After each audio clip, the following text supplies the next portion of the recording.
ये क्या बदतमीजी है? तुमने शराब पी रखी है? तुम्हें मेरी और इस खानदान की इज्जत का कोई ख्याल नहीं है? किससे पूछ रहे हो बेटे? ये बेशरम क्या जाने कि खानदान की इज्जत क्या होती है।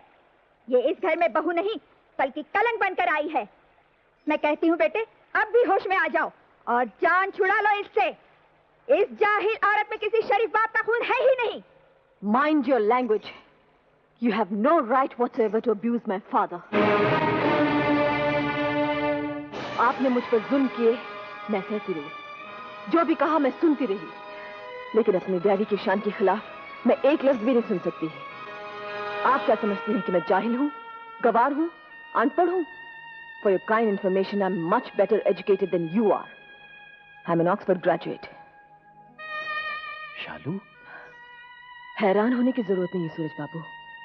मेरे पास अपनी हर सच्चाई का सबूत मौजूद है। तो फिर आज तक जो होता रहा वो क्या एक नाटक था? हाँ, ये सब कुछ एक नाटक ही था जो आज मैंने खत्म कर दिया, क्योंकि बर्दाश्त की भी एक हद होती है। मेरी सास ने मुझे इस घर से निकालने के लिए बहुत से जतन किए, यहां तक कि आज मुझे शराब पिलाकर भरी महफिल में मुझे जलील करने का प्लान भी बनाया था, ताकि आपके दिल में मेरे लिए नफरत पैदा हो और आप मुझे इस घर से और अपने दिल से निकाल दें। लेकिन सासू जी, आज मैंने शराब नहीं पी, बल्कि खून के कड़वे घूंट पीकर ये ढोंग इसलिए रचाया कि आपकी आंखों पर पड़े हुए पर्दे को मैं हटा सकूं। आपको अपनी दौलत और ऊंचे खानदान पर बहुत नाज है ना, तो मैं भी किसी गिरे हुए खानदान की बेटी नहीं हूं। मैं भी आप ही की तरह एक जाने माने रईस की बेटी हूं। जानती है मेरे डैडी कौन है? मिस्टर अशोक मेहरा। मेहरा भाई साहब, आप ये सब क्या शालू आपकी बेटी है? जी हाँ मिसेस भंडारी, मैं अपनी बेटी पर जितना नाज करूं उतना थोड़ा है। दरअसल आपने इसे तब देखा था जब ये बहुत छोटी सी थी। उसके बाद ये लंदन चली गई पढ़ने के लिए। मगर शालू ने हमें ये पहले क्यों नहीं बताया? इसलिए कि ये आपके पति का हुक्म था। ये सारा ढोंग इन्हीं के कहने पर रचाया गया। डैडी और भंडारी अंकल चाहते थे कि मैं इस घर में सूरज बाबू की पत्नी बनकर आऊं। जब उन्होंने ये मसला मेरे सामने रखा तो मैंने उसे एक चैलेंज समझकर एक्सेप्ट कर लिया और सूरज बाबू से शादी करके इस घर में आ गई। मैंने हर तरह की कोशिश की सासू जी, लेकिन आपके दिल में अपने लिए जगह न बना सकी। भगवान जानता है मेरे दिल में आपके लिए बहुत इज्जत है सासू जी, क्योंकि आप मेरे पति की माँ हैं। मैंने बचपन में ही अपनी माँ को खो दिया था।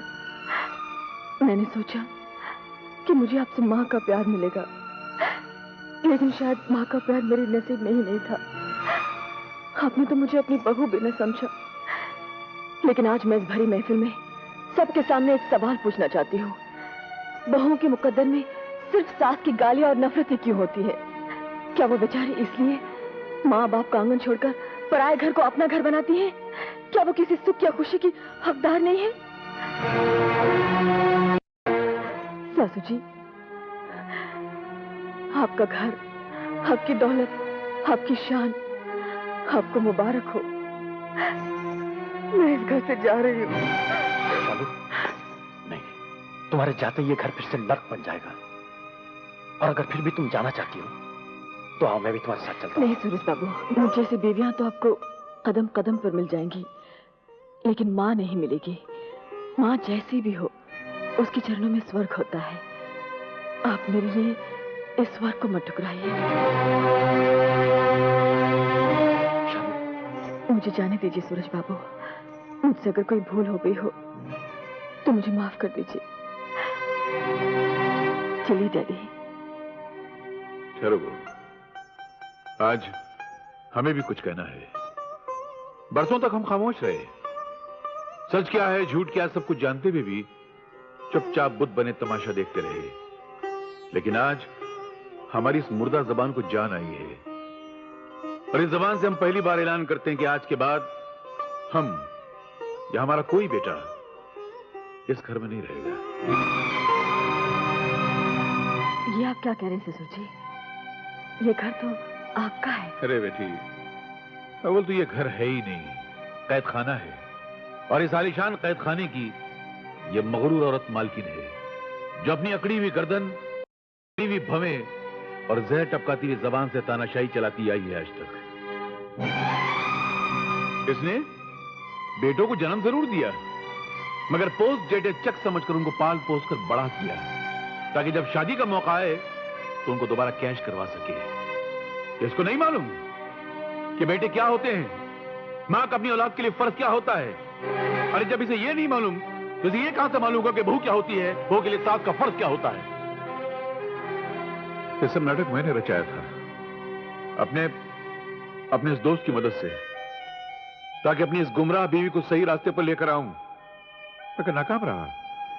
ये तो सही रास्ते पर नहीं आई, मगर मैंने इस जहन्नम में शालू को लाकर शालू का जीना मुश्किल कर दिया। शालू बेटी, जिस तरह सीता देवी के लिए जहां राम जी थे वहीं अयोध्या थी, उसी तरह तुम जहां रहोगी वही हमारा घर है, वही हमारे लिए स्वर्ग है। और आज के बाद यह मगरूर औरत अपने आलीशान मकान में अकेली भटकती हुई आत्मा की तरह रहेगी, अपनी तिजोरी पर, अपने जेवर पर, अपने फर्नीचर पर राज करेगी। और जिस दिन ये मरेगी, इसके मुंह में गंगा जल डालने वाला भी कोई नहीं होगा। उस दिन मेरी बातें याद करके तड़प तड़प के मरेगी तू। चलो बेटी। रुक जाइए, मुझे इतनी बड़ी सजा मत दीजिए आप लोग।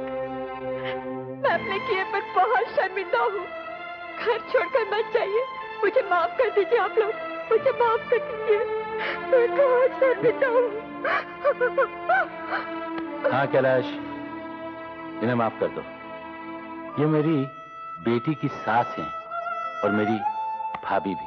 हाँ, तो इससे कहो कि अपने बहू से माफी मांगे, उसे गले लगाए और कहे कि बहू हो तो ऐसी हो। कहो इससे।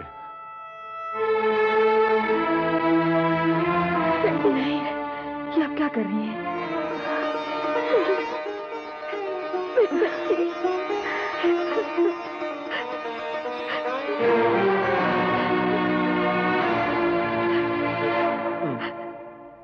अरे सेक्रेटरी साहब, आप कहाँ जा रहे हैं?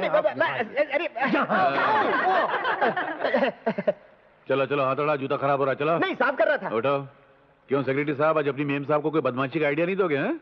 नो सर, साड़ी तौबा, साढ़े प्योर की तौबा। प्यो आएगा वो तो खैर पता नहीं सर, मगर आपका आइडिया वंडरफुल सर, वंडरफुल। मेरा कुछ भी नहीं। चमचागिरी बंद करो, माफी मांगो। यस सर, माफ कर दीजिए। मुझसे नहीं, उधर मांगो। ओ, उनसे। यस सर, माफी दे दीजिए। माफी मांग रहा है, भीख मांग रहा है। ओ, सॉरी, माफ कर दीजिए, माफ कर दीजिए। ओ, सॉरी, बाय। चल उधर जा। Yes sir, definitely. बच्चों, आप मुझे भी तो माफ कर दीजिए। आ गई ना सही रास्ते पर। आओ बच्चों, तुम लोग दूर क्यों खड़े हो? आओ बेटा। जीते रहो। मेरा हाँ कैलाश, आज तो मैं भी फख्र से कह सकता हूँ क्या कि बीवी हो तो